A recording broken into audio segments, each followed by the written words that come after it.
If you remember cooking hot dogs by running electricity through them, welcome home. You grew up when kitchen gadgets were over-engineered solutions to simple problems. Most of those weird gadgets broke fast, so people used them and then sold them cheap at a garage sale. Let's remember 30 kitchen gadgets from the 1960s you won't believe were real. The 1962 Presto hot dogger wasn't just a hot dog cooker. It was an electrical hazard when families needed quick meals, and cooking hot dogs by running household electrical current directly through the meat seemed like reasonable innovation instead of dangerous insanity. Families didn't need engineering degrees to know what terrifying looked like.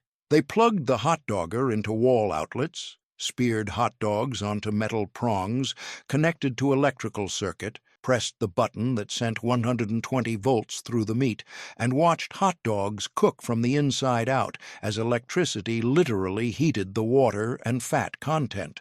The dogs cooked in 60 seconds, faster than boiling or grilling, but the process involved exposed electrical contacts, raw meat touching live current, and no safety mechanisms preventing electrocution if you touched the prongs while plugged in. The hot dogger was genuinely dangerous. Yet Presto marketed it as convenient family appliance. Parents used it regularly despite the obvious hazards because speed mattered more than safety in 1960s kitchens. The 1963 fits-all food chopper wasn't just vegetable cutter. It was hand-crank nightmare when families needed meal prep help, and manually rotating blades through vegetables required strength, coordination, and willingness to risk fingers. Cooks didn't need safety warnings to know what dangerous meant. They loaded vegetables into the fits-all hopper, turned the hand crank that rotated internal blades at high speed, pushed food down with wooden plunger that sometimes slipped, and chopped onions, carrots, and potatoes while praying fingers stayed clear of spinning metal. The blades were exposed and sharp. The crank mechanism jammed frequently, requiring users to disassemble the unit mid-use and clear stuck food from blade assembly. The fits-all broke constantly. Plastic gears stripped, blades dulled after dozen uses, cranks snapped off. Families bought replacements because hand-chopping vegetables took longer and the gadget seemed modern and convenient despite being terrible. By 1970, electric food processors made hand-crank choppers obsolete. The 1963 Veg-o-matic wasn't just slicer, it was as seen on TV revolution when families watched late-night commercials showing the gadget slicing, dicing, and making julienne fries, then bought it and discovered reality never matched advertising promises. Housewives didn't need product testing to know what disappointing meant. They ordered Veg-o-matics after watching Ron Popeil demonstrate perfect vegetable slicing on television, received flimsy plastic devices that barely resembled the commercial version, pressed down on vegetables with force that made the entire unit slide across countertops, and produced unevenly chopped food that looked nothing like the perfect uniform cuts shown on TV. The blades dulled immediately. The plastic cracked from normal pressure. The suction cups designed to hold it steady never worked. The Veg-o-matic became cultural icon. Despite being terrible product, everyone knew the slices, dices tagline, even if their unit broke after 3 uses. The 1964 electric fondue pot wasn't just cheese melter, it was dinner party requirement when middle-class families needed sophisticated entertaining options, and serving melted cheese or chocolate on sticks became mandatory social performance. Hostesses didn't need culinary training to know what awkward meant. They bought electric fondue pots in avocado or harvest gold to match kitchen colors, filled them with cheese or chocolate, invited guests to spear bread cubes or fruit on long forks, and watched adults struggle with the ridiculous ritual, dropping food into molten cheese, burning mouths on overheated chocolate, stabbing each other accidentally with fondue forks. The pots heated unevenly, creating burnt spots and cold spots simultaneously. Cheese fondue separated and became grainy. Chocolate scorched. Fondue parties were more social obligation than enjoyment. Nobody actually liked eating this way, but refusing to participate meant social exclusion. The 1964 Westinghouse electric knife wasn't just carving tool, it was unnecessary motorization when families needed to slice holiday roasts and someone decided carving required vibrating serrated blades powered by electrical motor. Fathers didn't need experience to know what dangerous looked like. They plugged in electric knives, pressed buttons that made dual blades vibrate at high speed, attempted to carve turkeys while the knife bounced and skittered across the meat surface, and produced ragged, uneven slices that looked worse than traditional knife cuts. The 1965 Dilemmatic wasn't just slicer, it was rotating blade disaster when families wanted uniform vegetable cuts, and turning a dial that adjusted blade thickness seemed innovative until fingers met spinning metal. Cooks didn't need emergency room visits to know what hazardous meant. They loaded vegetables into the Dilemmatic chamber, dialed the thickness setting from paper thin to chunky, pushed food through while rotating blades spun at speeds that made protective guards seem like good idea that wasn't included, and sliced cucumbers, tomatoes, and onions while risking fingertips every time. The blade was circular and exposed. The pusher mechanism was flimsy plastic that cracked easily. Users had to hold the unit steady with one hand while pushing food with the other, creating unstable, dangerous setup. The 1965 electric egg cooker wasn't just boiling device, it was single-purpose absurdity when families needed boiled eggs and someone decided the process required dedicated countertop appliance that did nothing except boil eggs. Housewives didn't need kitchen efficiency studies to know what wasteful looked like. They bought electric egg cookers that took up counter space, filled the water reservoir, placed eggs in molded holders, turned the unit on, and waited while it boiled eggs using more electricity than stove burners and produced identical results. The cookers had timers that never worked accurately. They buzzed loudly when finished. They required descaling maintenance because mineral deposits built up in heating elements. They broke frequently and couldn't be repaired. The electric egg cooker represented 1960s appliance mentality perfectly. If something could be electrified and sold, companies manufactured it regardless of whether anyone needed it. The 1966 rival Can-O-Mat wasn't just can opener, it was wall-mounted declaration when families needed to open cans, and someone decided the task required permanent installation of electrical appliance on kitchen walls. Homeowners didn't need carpentry skills to know what commitment looked like. They drilled holes in kitchen walls, mounted Can-O-Mat units in avocado or harvest gold, plugged them into outlets, and used electric motors to open cans that manual openers handled perfectly well. The units were bulky and ugly. They splattered can contents when cutting lids. The magnetic lid holders dropped lids into food. The cutting wheels dulled and had to be replaced, requiring ordering parts by mail. Electric can openers represented peak 1960s consumerism, solving problems that didn't exist by adding motors and electricity. Manual can openers cost 50 cents and lasted decades. The 1964 Wherever Super Shooter wasn't just cookie press. It was aluminum contraption when families wanted decorative cookies, and squeezing dough through metal discs with shaped holes seemed easier than traditional rolling and cutting until the press jammed constantly. Bakers didn't need instruction manuals to know what frustrating meant. They loaded stiff cookie dough into the aluminum cylinder, screwed on decorative disc with star or tree shapes, squeezed the trigger mechanism that required significant hand strength, and produced malformed cookies when dough was too cold or mushy blobs when dough was too warm. The temperature range for proper consistency was narrow and difficult to achieve. The press jammed mid-use, requiring complete disassembly and cleaning. The decorative discs were difficult to change and clean between batches. The supershooter promised bakery-quality decorated cookies, but delivered inconsistent results and hand fatigue.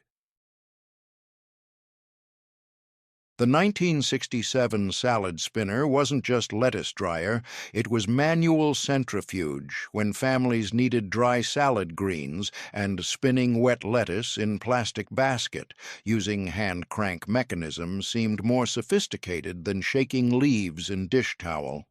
Cooks didn't need physics knowledge to know what unnecessary looked like. They washed lettuce, loaded it into perforated inner basket, placed the lid with hand crank mechanism on top, turned the crank that spun the basket at high speed using gear reduction, and watched water fly outward into outer bowl through centrifugal force. The mechanism was clever but fragile. Plastic gears stripped easily, cranks broke off, lids cracked. The spinner took up significant storage space for single-purpose tool that dish towels accomplished just as well. 10 crazy gadgets down, 20 more coming. Each one a reminder that the 1960s didn't just embrace kitchen technology. It worshipped it, believing every task needed electrical motor or mechanical advantage, regardless of whether traditional methods worked perfectly well. Companies sold unnecessary solutions to problems nobody had, and consumers bought them because electric and mechanical meant modern and sophisticated. Your mother's kitchen wasn't just functional space. It was showroom for over-engineered gadgets that broke after 3 uses and cluttered drawers for decades. The 1963 Miromatic pressure cooker wasn't just fast cooking device, it was potential bomb when families needed quick meal preparation and trapping superheated steam inside aluminum pots with rubber gaskets and jiggler valves seemed safe until pressure relief systems failed and kitchens exploded. Housewives didn't need engineering expertise to know what terrifying sounded like. They loaded ingredients into the Miromatic, sealed the heavy lid with locking mechanism, placed it on stove burners, and listened to the jiggler valve rocking back and forth, releasing excess steam with rhythmic hissing that signaled pressure buildup inside. When everything worked correctly, the pressure cooker reduced cooking time dramatically. Pot roast in 45 minutes instead of 3 hours, dried beans in 20 minutes instead of 2 hours. But when gaskets failed or valves clogged or users added too much liquid, pressure built beyond safe limits, and the cooker became projectile weapon. The lid could shoot across kitchens like cannonball. Superheated contents sprayed ceilings and walls. Users suffered severe burns from steam explosions.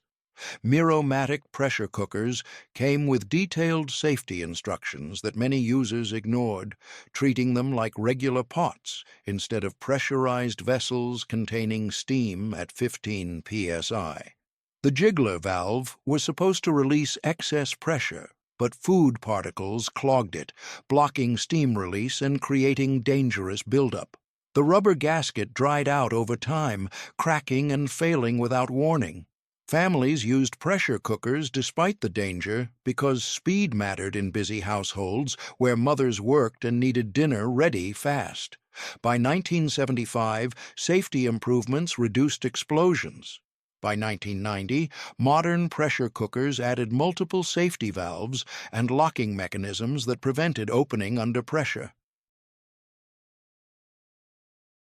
The 1964 Chop-o-matic wasn't just food chopper, it was Ron Popeil infomercial legend when families watched late-night TV demonstrations showing perfect vegetable chopping, ordered the gadget, and discovered the hand-powered mechanism jammed constantly and produced inconsistent results. Cooks didn't need product reviews to know what overpromised meant. They ordered Chop-o-matics after watching Peel demonstrate effortless onion chopping with his signature set-it-and-forget-it enthusiasm. Received plastic devices that looked cheaper than TV versions, pressed down on spring-loaded plunger that activated chopping blades inside clear container, and produced unevenly chopped vegetables when it worked and jammed mechanisms when it didn't. The blades were arranged in cross pattern and activated by downward pressure on the plunger. Each press chopped food once. Achieving finely chopped results required dozens of presses with increasing frustration as food particles jammed between blades and prevented smooth operation. The Chop-o-matic worked acceptably for soft foods like onions and tomatoes, but failed completely on harder vegetables like carrots and celery. The plastic construction couldn't handle the force required to chop dense foods. Users pressed harder, cracking the plastic housing or bending the blade assembly. Cleaning was nightmare. Food particles stuck between blades required disassembly and careful washing.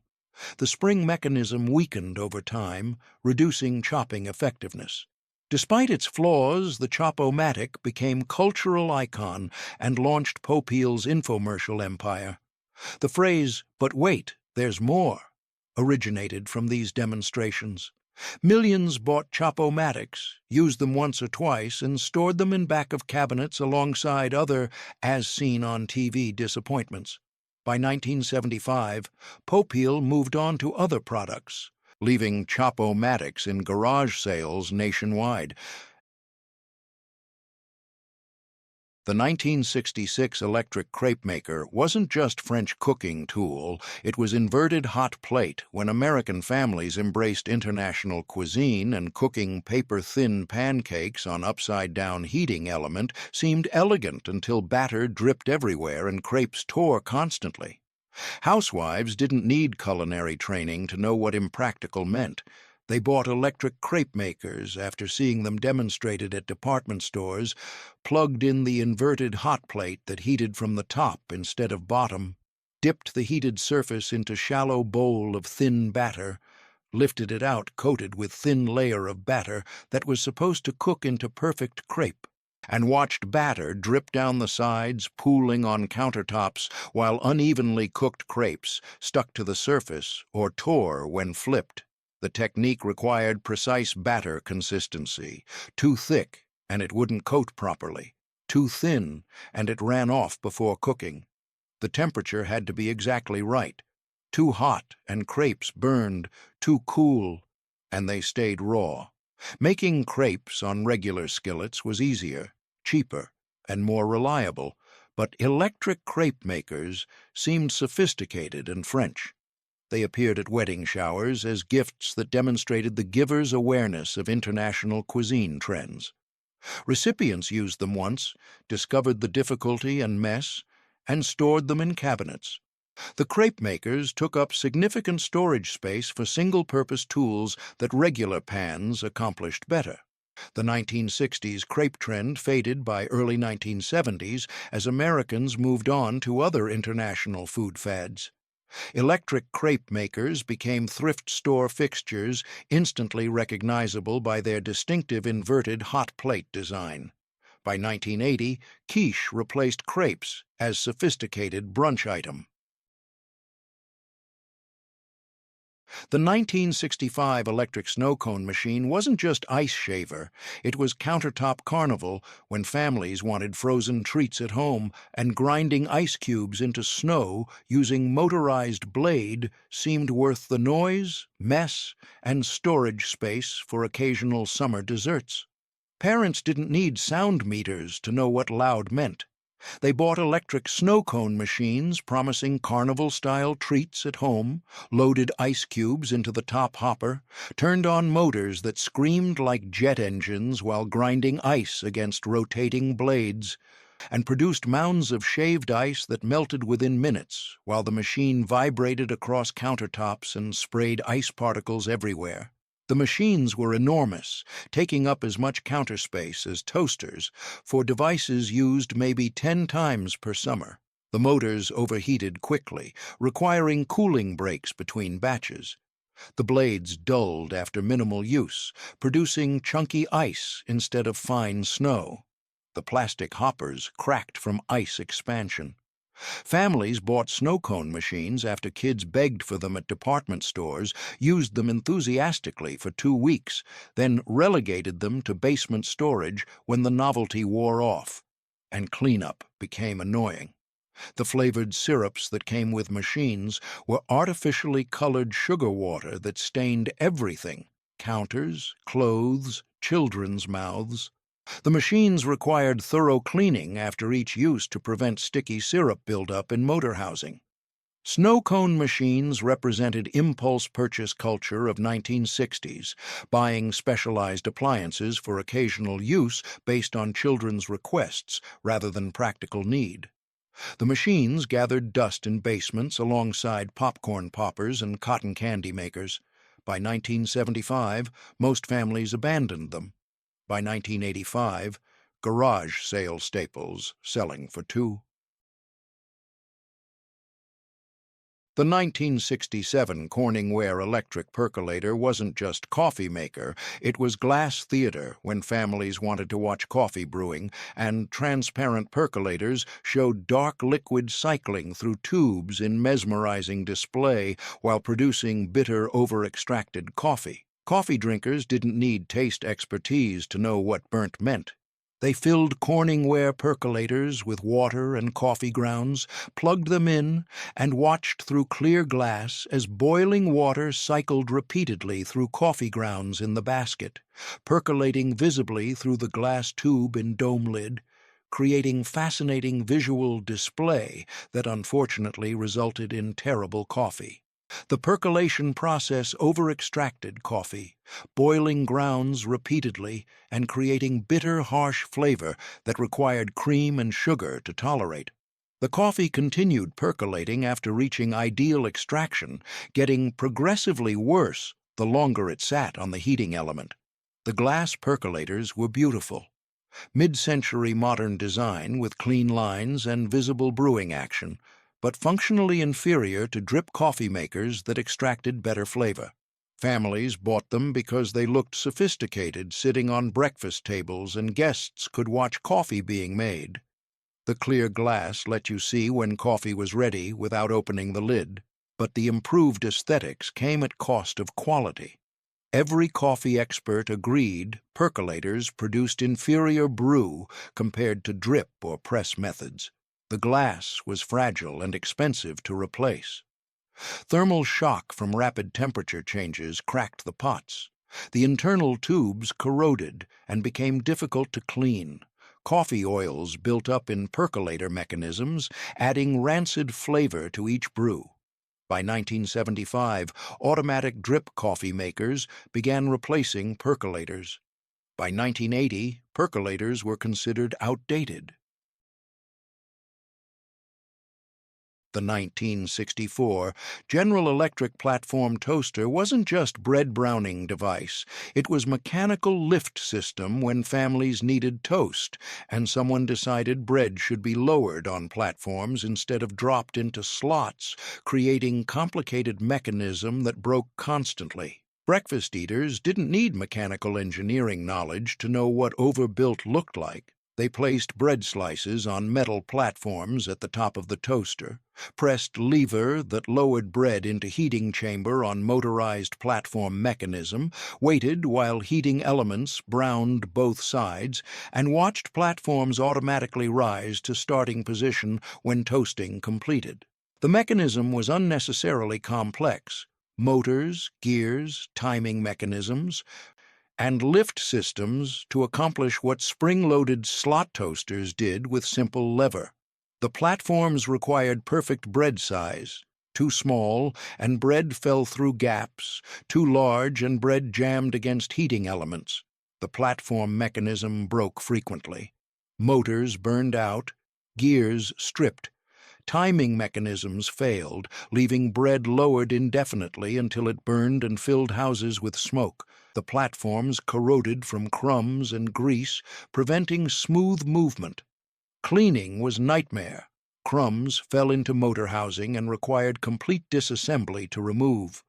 The toaster was twice as expensive as conventional slot toasters and lasted half as long.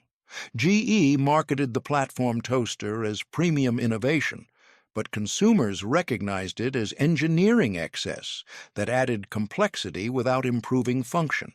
Toast quality was identical to cheap slot toasters, but repair costs were significant.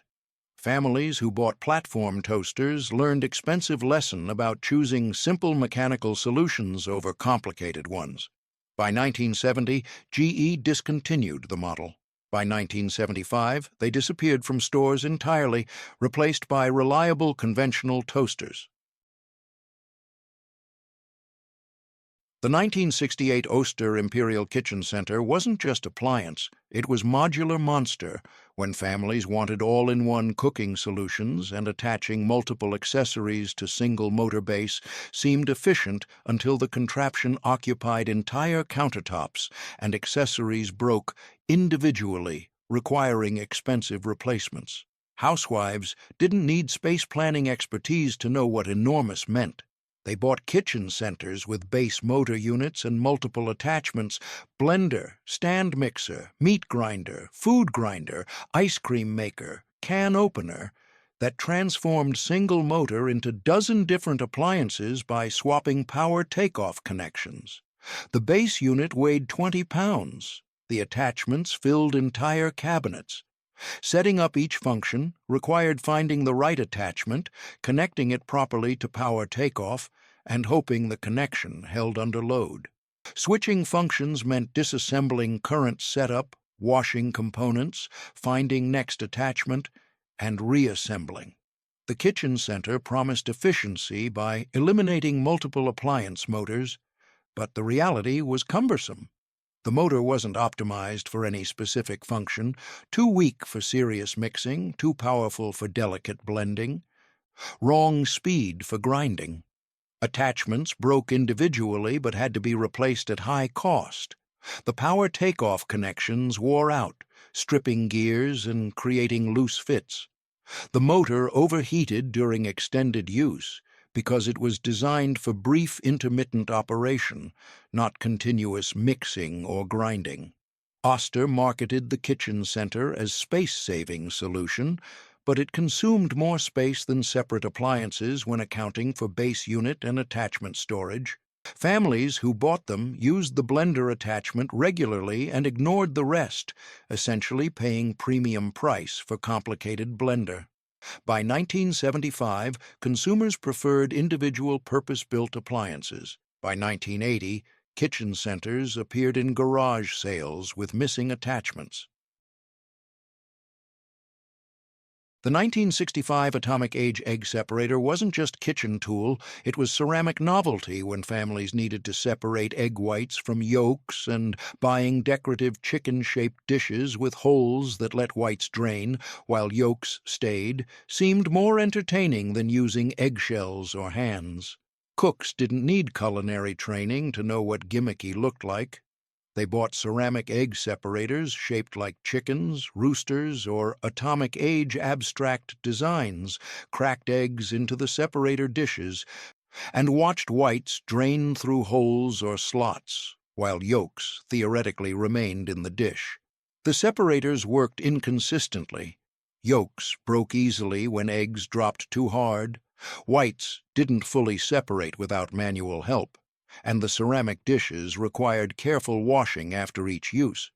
The novelty designs were conversation pieces, but functionally inferior to traditional separation methods like passing yolk between eggshell halves or using clean hands. Egg separators represented 1960s kitchen gadget culture that prioritized entertainment and decoration over function. The ceramic pieces matched kitchen color schemes: avocado, harvest gold, turquoise, and displayed on open shelves as decorative objects that occasionally separated eggs. They were popular shower gifts and housewarming presents, items that seemed useful enough to justify purchase, but unnecessary enough that recipients often never used them. The Atomic Age designs featured mid-century modern styling with clean geometric shapes and abstract forms that echoed space-age aesthetics. Some featured roosters with combs that served as handles. Others were minimalist bowls with geometric cutouts. All were more art than tool. By 1975, ceramic egg separators faded from popularity. By 1985, they appeared in antique stores as collectible kitsch, representing 1960s design excess and gadget obsession. Kitchen Gadget Set. The 1966 EKCO Flint Kitchen Gadget Set wasn't just coordinated utensils, it was color-matched collection when families wanted kitchens to look designed and buying complete sets of spatulas, turners, spoons, and whisks in avocado green, harvest gold, or burnt orange seemed sophisticated until the plastic handles melted and discolored. Homemakers didn't need interior design training to know what coordinated meant. They bought EKCO Flint utensil sets displayed in department stores as matched collections, hung them on pegboards like trophies, or displayed them in decorative crocks on countertops, and used color-coordinated tools that matched appliances and decor in popular 1960s kitchen colors. The handles were thick plastic in bold colors. The metal components were chrome-plated or stainless steel. The sets included every conceivable utensil: slotted spoons, solid spoons, ladles, turners, spatulas, whisks, mashers, tongs, creating visual unity across the whole kitchen. Even when the family had mismatched dishes, the utensils made the kitchen look put together. But the plastic handles were the fatal flaw. They melted when left too close to stovetop burners or rested against hot pans for just a few seconds. They warped, got sticky, and sometimes gave off a burnt chemical smell that made people nervous about using them again. They discolored from heat and dishwashing, fading from bright avocado to sickly yellow-green, or turning harvest gold into brownish mustard. The chrome plating on cheaper metal pieces peeled off in thin flakes, exposing dull base metal that rusted at joints. The handles cracked after repeated use and temperature changes, and once a handle cracked, it trapped food and soap in the seam forever. Within a few years, matching sets became sad mixed piles: one spoon with a melted tip, one spatula with a cracked grip, and one whisk with missing plating. Families replaced pieces one at a time, but replacements in the exact same color were hard to find once styles changed. So the set slowly turned into a rainbow of almost matching tools.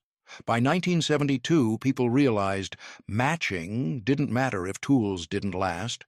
By 1975, earth tones replaced bright colors. 20 gadgets examined. 10 remain. Each one a reminder that 1960s kitchens weren't just cooking spaces, they were laboratories for unnecessary innovation and over-engineered solutions to problems that didn't exist.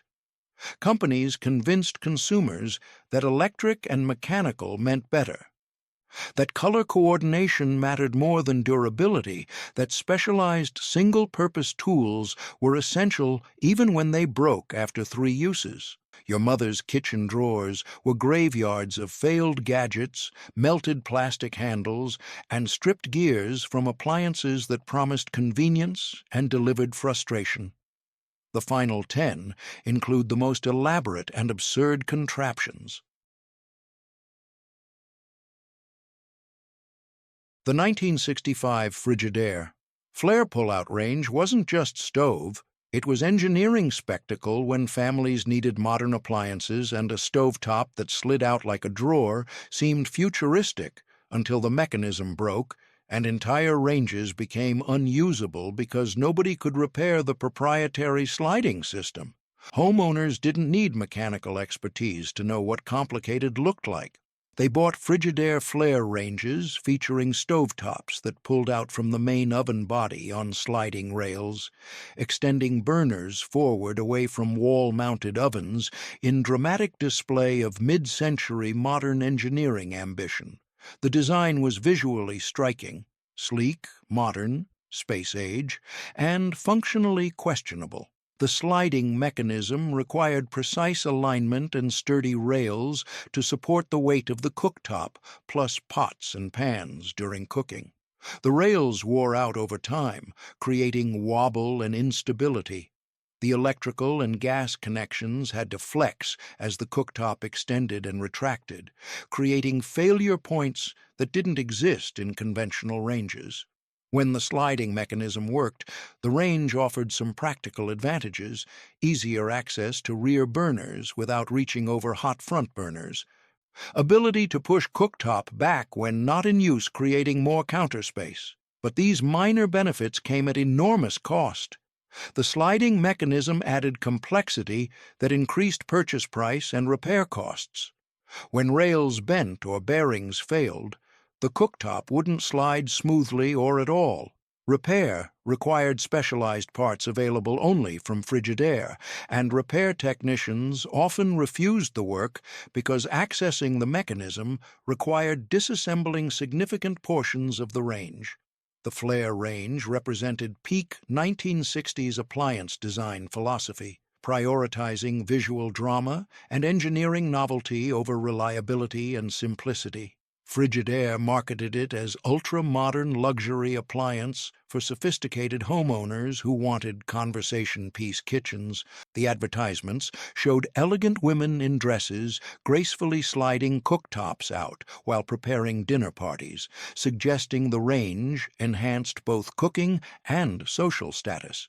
By 1970, consumers realized the Flair was beautiful but impractical. Repair issues mounted as early models aged. By 1975, Frigidaire discontinued the Flair line.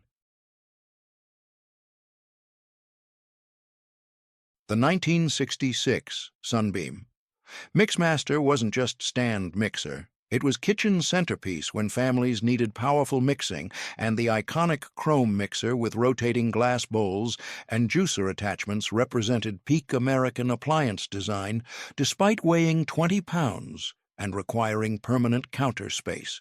Bakers didn't need professional training to know what powerful meant.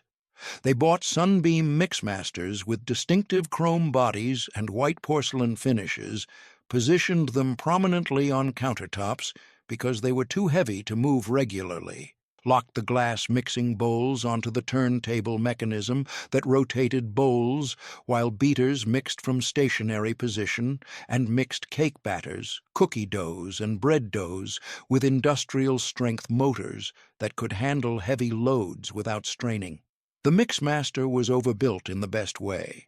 All-metal construction, powerful motor designed for continuous use, repairable components that could be serviced rather than replaced. The rotating bowl was genuinely innovative. The bowl spun while beaters remained stationary, ensuring thorough mixing without manual rotation. The glass bowls were both advantage and liability. They allowed visual monitoring of mixing progress without stopping the motor. They were heavy and substantial, sitting firmly on the turntable, but they broke when dropped, and replacements were expensive. The bowls came in multiple sizes with distinctive sunbeam jadeite green color that matched 1960s kitchen aesthetics.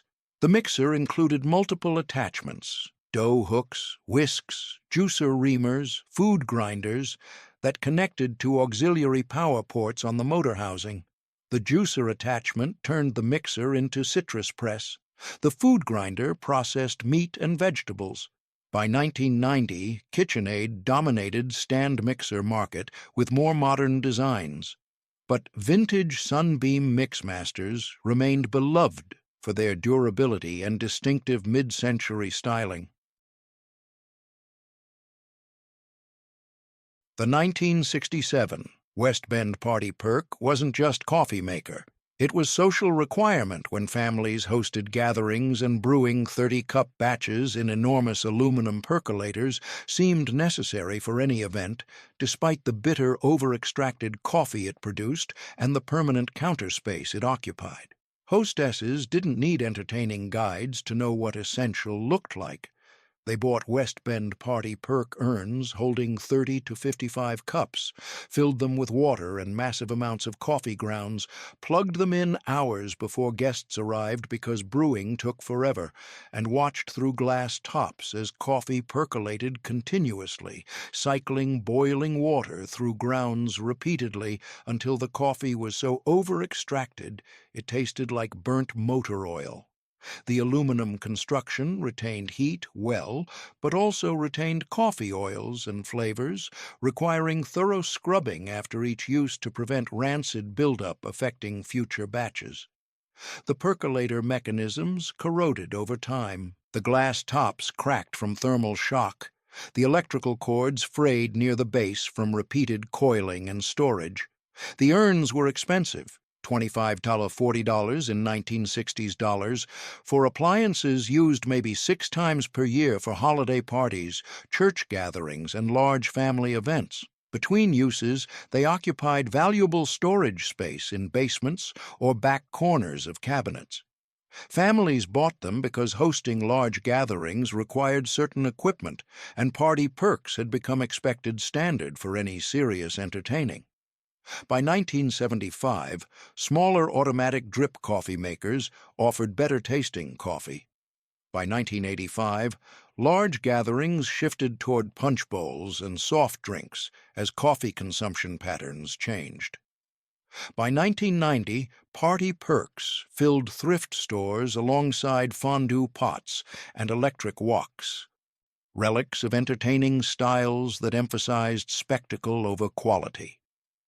What once lived in brewing coffee for crowds in enormous percolators became memory of when quantity mattered more than taste, and hosting meant owning specialized equipment for occasional use, and a quiet human ability to serve small-batch quality coffee at gatherings was lost when social expectations demanded 30-cup urns producing mediocre coffee that nobody actually wanted, but everyone felt obligated to provide.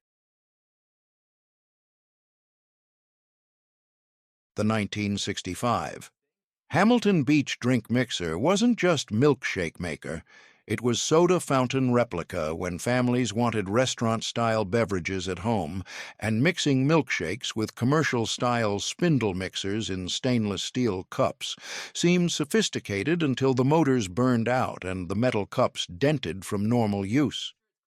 Parents didn't need restaurant experience to know what nostalgia looked like. They bought Hamilton Beach drink mixers modeled after professional soda fountain equipment, filled stainless steel cups with ice cream and milk, engaged the cup with the motorized spindle that extended down from the mixer head, and activated high-speed mixing that created authentic milkshake texture while making sounds identical to corner drugstore soda fountains.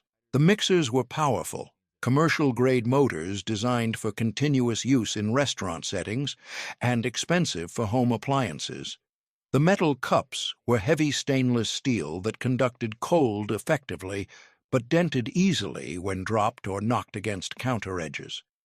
The drink mixers worked excellently, but occupied significant counter space for single-purpose appliances used primarily for desserts.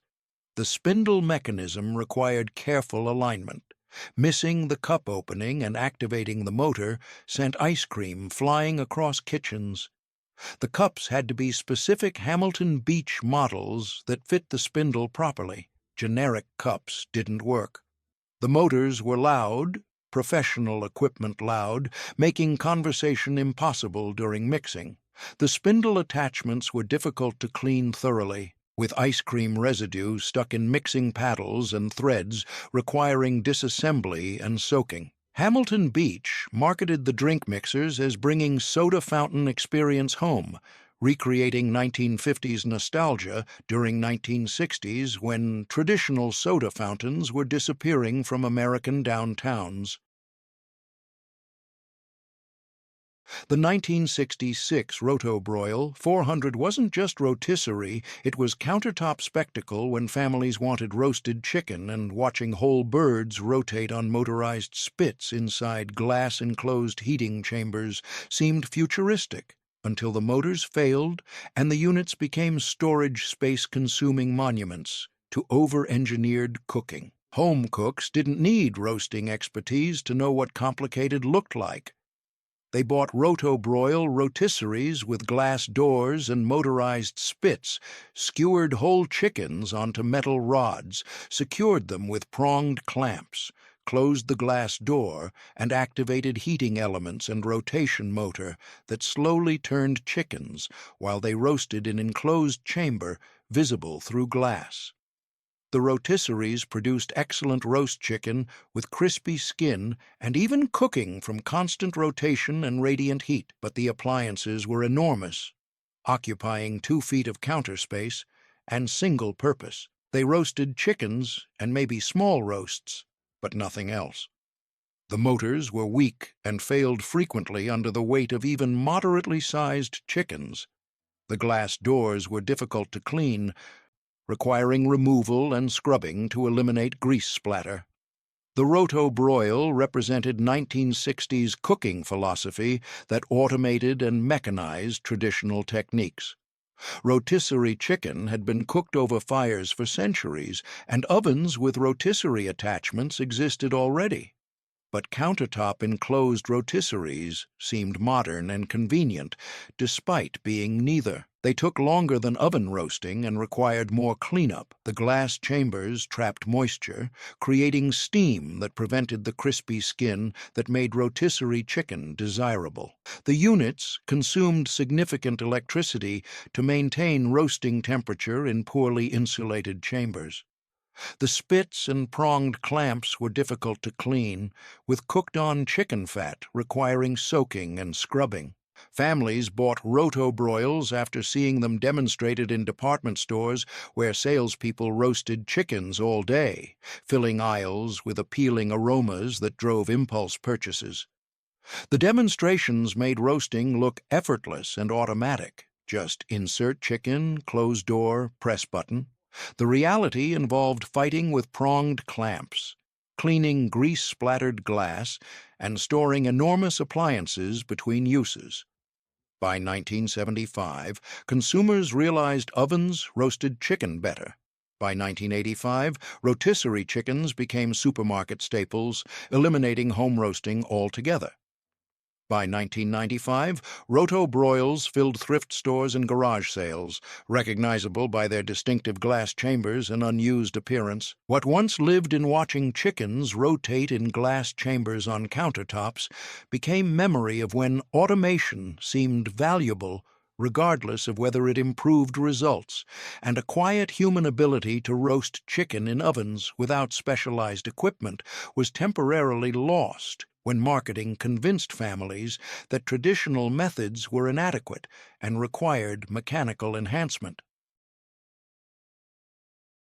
The 1968 Presto Deep Fry Daddy wasn't just fryer. It was compact grease hazard when families wanted fried foods at home, and immersing foods in 1,500-watt heating elements filled with oil seemed safer and cleaner than stovetop frying until kitchen fires started from unattended units and oil splatter. Cooks didn't need safety training to know what dangerous looked like. They bought deep-fry daddies with small-capacity pots heated by electric elements, filled them with quarts of oil heated to 375 degrees, lowered foods into bubbling oil using wire baskets that splashed grease, and fried chicken, French fries, and fish while oil spattered countertops and filled kitchens with smoke and grease smell that penetrated everything. The fryers had no automatic shut-off. They heated oil continuously as long as they were plugged in, creating fire risk when users forgot them or walked away. The small capacity meant frying in multiple batches, keeping oil at high temperature for extended periods while accumulating food particles that burned and smoked. The oil degraded from repeated heating, turning dark and producing acrid smoke. The 1967 electric food warming tray wasn't just heating surface, it was buffet necessity. When families hosted gatherings and keeping multiple dishes warm simultaneously seemed essential despite the enormous countertop trays consuming space and producing lukewarm food that dried out and developed unappetizing texture. Hostesses didn't need catering experience to know what impressive looked like.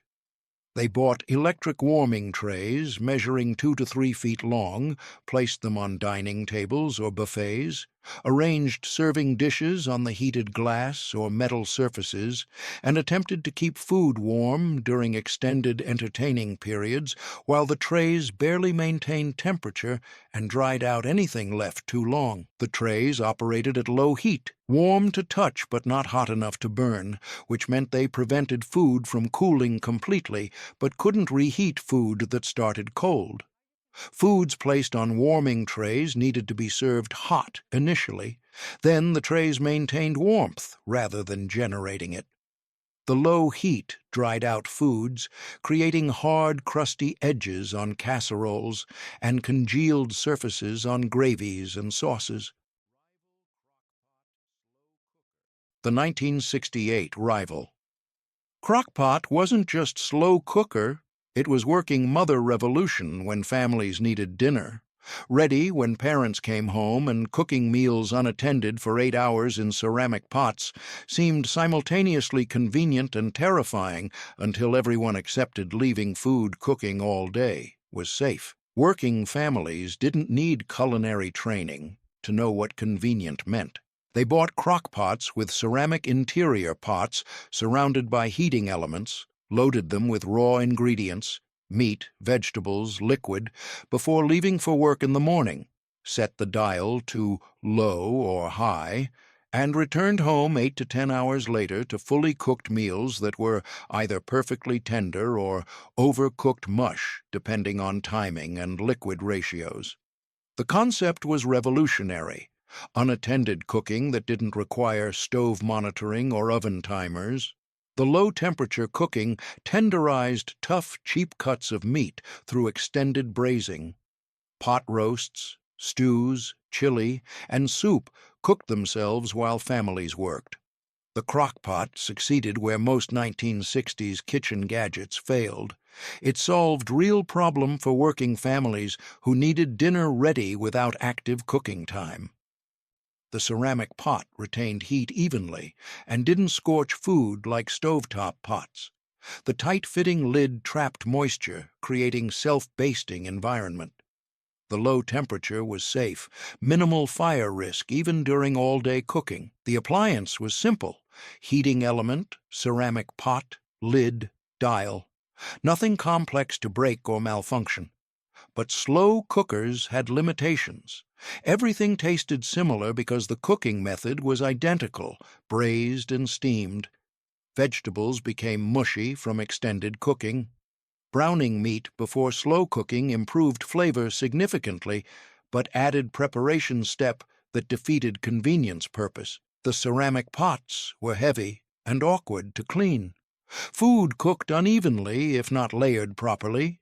Meat on bottom, harder vegetables next, tender vegetables, and liquids on top. Despite limitations, crock-pots became kitchen staples because they delivered on promise of convenience. Working mothers could provide home-cooked meals despite working full-time. The appliance represented adaptation to changing family structures where both parents worked and traditional extended cooking times weren't feasible. By 1975, crock-pots were mainstream. By 1985, nearly every household owned one.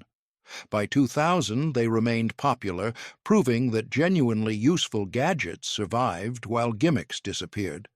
What once lived in questioning whether leaving food, cooking unattended, was safe, became memory of initial hesitation before revolutionary appliance changed how working families approached dinner preparation and enabled home-cooked meals during era when convenience foods dominated. The 1968 Jenn-Air indoor grill wasn't just cooktop, it was ventilation engineering when families wanted grilled food year-round, and building downdraft ventilation systems into stovetops seemed brilliant until the vents clogged with grease and smoke still filled kitchens despite powerful fans. Homeowners didn't need HVAC expertise to know what innovative looked like. They bought Jenn-Air ranges with built-in grill surfaces and downdraft ventilation that pulled smoke and grease downward through vents instead of requiring overhead exhaust hoods, grilled steaks and burgers indoors on electric or gas-powered grill elements, and watched smoke get mostly captured by downward airflow that vented outside through ductwork or recirculated through filters. The downdraft system was genuinely clever engineering. Powerful fans below the cooking surface created negative pressure that pulled smoke and vapors downward against natural convection. When working properly, the system allowed indoor grilling without filling entire houses with smoke. But the system had significant flaws. Grease dripped into ventilation components, clogging filters and coating fan blades until airflow reduced dramatically. Cleaning required disassembling cooktop components to access ductwork, labor-intensive maintenance most homeowners neglected.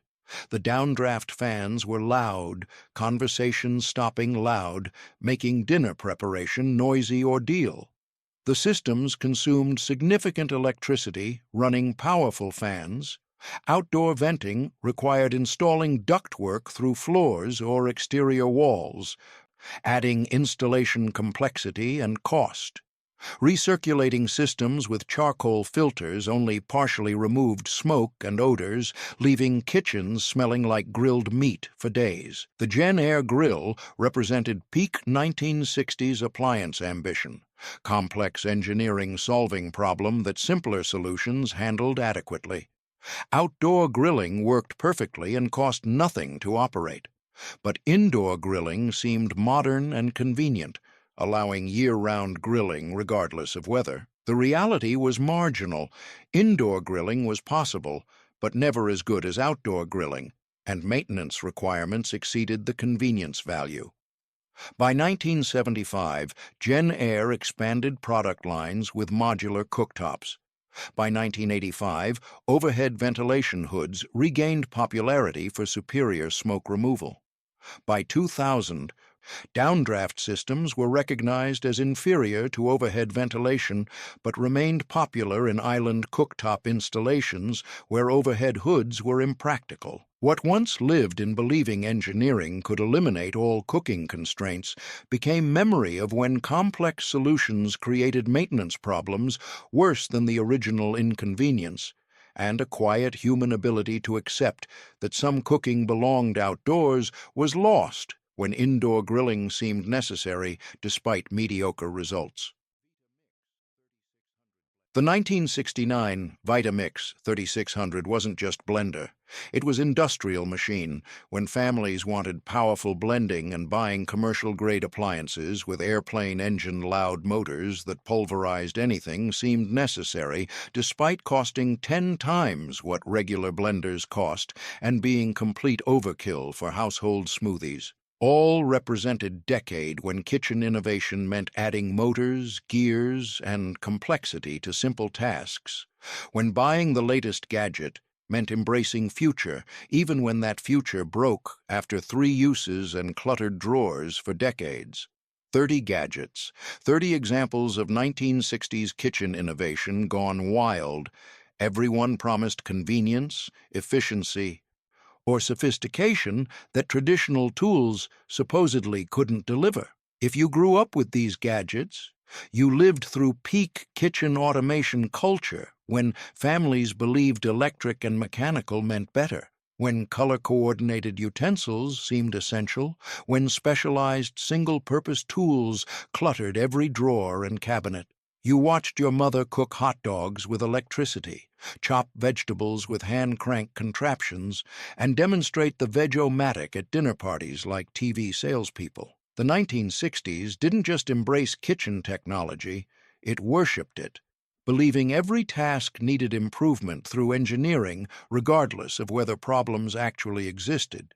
Companies manufactured unnecessary solutions, and consumers bought them because modern meant electric, mechanical, and complicated. Some gadgets were genuinely dangerous: pressure cookers that exploded, electric knives that bounced, hot dog cookers that electrocuted. Others were brilliantly over-engineered: Vitamix blenders built like industrial equipment, Mixmasters that lasted decades, Frigidaire ranges with sliding cooktops. Most were simply unnecessary: fondue pots for awkward dinner parties, electric egg cookers that did what stoves already did, warming trays that dried out food while keeping it lukewarm. The gadgets taught lessons about consumerism, planned obsolescence, and the difference between innovation and gimmickry. Modern kitchens didn't eliminate crazy gadgets. They just made them smarter with digital controls and connectivity. But the 1960s gadgets had charm that current appliances lack. They were mechanical, visible, understandable. You could see how they worked and often repair them yourself. These gadgets represented optimism, belief that technology would improve everything, that automation would free people from tedious tasks, that the future would be electric, efficient, and effortless. Share this with anyone who remembers Veg-o-matics and electric fondue pots. Comment which crazy gadget your family owned. Subscribe for more forgotten innovations that seemed brilliant until you actually used them and realized traditional methods worked better.